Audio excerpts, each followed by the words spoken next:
We have nothing to compare to, no like rule book. So it really is uncharted territory. So we're going to try and help you as best we can by speaking to people who are in the know. And joining us today, again, actually, we caught up with her last week too, but I think she was just super informative and just very helpful. So we brought her back. We have Marjana Almendro, who's a registered psychometrist from Holiston, about job seeking and how you can go about doing these things during the times of COVID.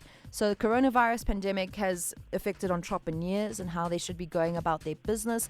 So she's back today to shine a light on entrepreneurs. And if you want to read more about it, she's actually got a really good blog that's in like 3 different parts where she touches on all these different things. And if you missed out on last week's interview as well, things that you can do if you are looking for a job. There's some really good, valuable tips, things that you can do with your CV, where you can actually put your CV and all of that. But today, we're going to change it up just a little bit. Marjana, thanks so much for joining us again on 5FM Extra Loud Mornings. Oh, Nicole, thank you so much for having me. First question, what should a business owner whose business is not and cannot possibly run right now do? Okay, excuse me. Sure, you caught me off guard there. Nicole, first things first, yes, we are living in absolutely torrid times and our hands are strapped behind our backs at these moments in time. You did mention that we've got no rule book, we've got no frame of reference, we've got nothing to actually base this on. And that sounds like a really bad thing, right?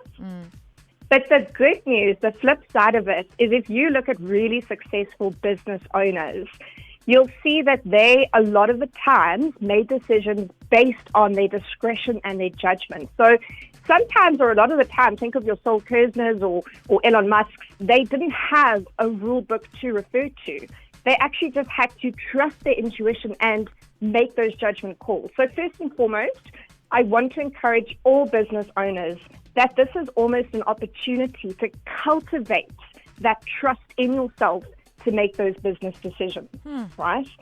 But that aside, let's talk about some practical tips that you can do as a business owner. So can you walk us through, because I know from that blog post you did, the notes for entrepreneurs. Absolutely. Okay. So now is an opportune time to get to the top of people's minds in terms of what you offer as a business. Okay. And there is no better time than the fourth industrial revolution to capitalize on the so many platforms that we have. We've got Facebook, we've got Twitter, we've got LinkedIn, we've got Instagram, we've got all these platforms to actually showcase what exactly we do. But if I'm a business, should I be on social media? Social media is such a minefield of crap right now. Like, what business does my business have on Instagram or on Facebook or Twitter? Because I'm a professional. Why do I want to be hanging around here? Absolutely. So that's a very good question, Nicole, and thank you for asking it. The question or the answer is, hell yes, you need to be on social media.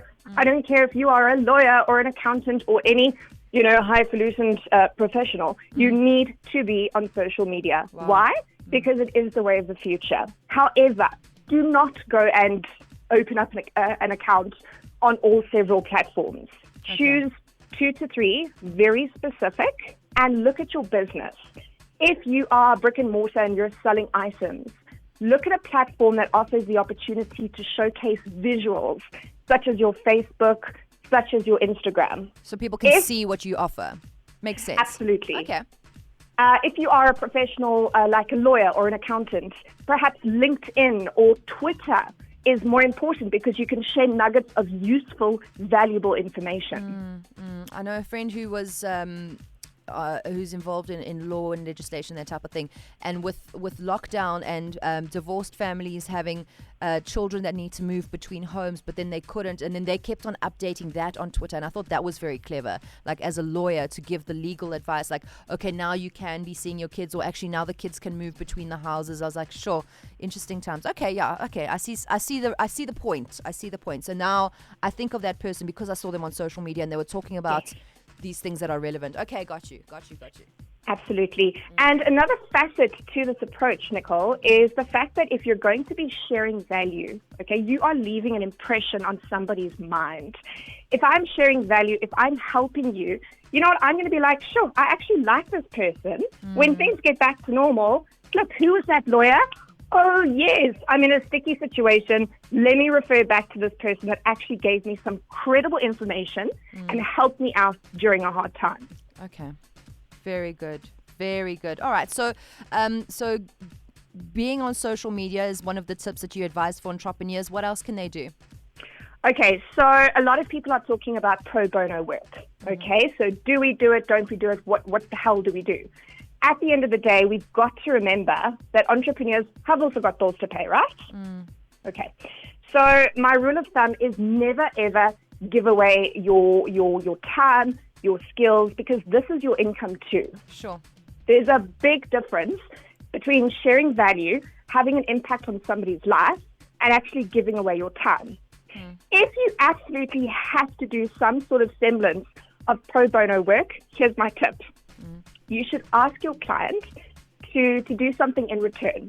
Don't follow up with them. Don't ask for proof.